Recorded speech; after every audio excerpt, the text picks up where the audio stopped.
Abonnez-vous et cliquez aussi sur la petite cloche de notification pour ne rien rater de nos prochaines vidéos.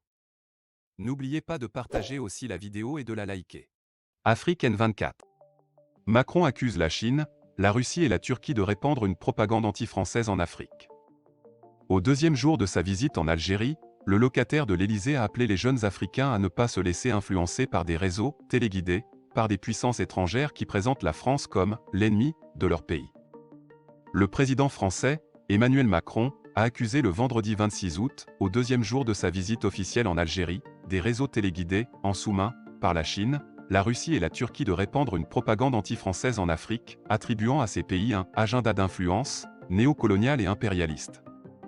Interrogé sur la montée du sentiment anti-français dans certains pays africains, M. Macron a appelé les jeunes Algériens et Africains à ne pas se laisser embarquer par l'immense manipulation de réseaux téléguidés en sous-main, par ces puissances étrangères qui présentent la France comme l'ennemi de leur pays.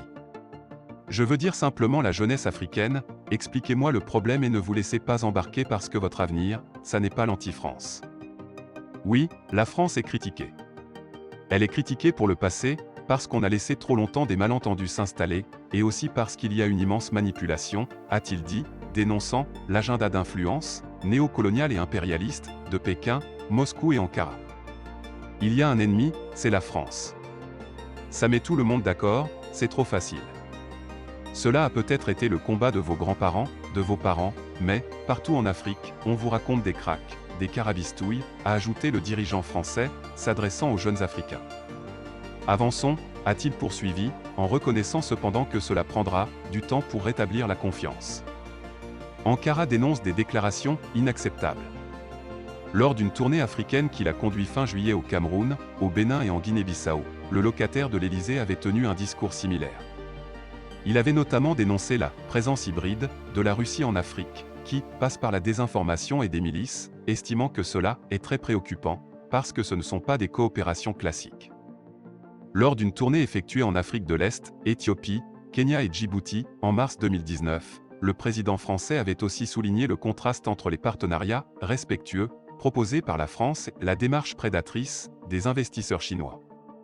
En novembre 2020, il avait dénoncé une stratégie menée par la Russie et la Turquie pour alimenter un sentiment anti-français en Afrique en jouant sur le ressentiment post-colonial. Alors que les récentes déclarations d'Emmanuel Macron à Alger n'ont pas jusqu'ici suscité des réactions de la part de Moscou et Pékin, la Turquie a dénoncé, le samedi 27 août, les commentaires inacceptables du président français. Il est inacceptable que le président français qui a des difficultés à faire face à son passé colonial en Afrique, particulièrement en Algérie, tente de s'affranchir de ce passé en accusant d'autres pays, dont le nôtre, a réagi le porte-parole du ministère turc des Affaires étrangères, Tanju Bilgic, fustigeant des commentaires extrêmement malvenus. Likez la vidéo si ce n'est pas déjà fait. Laissez aussi votre point de vue en commentaire.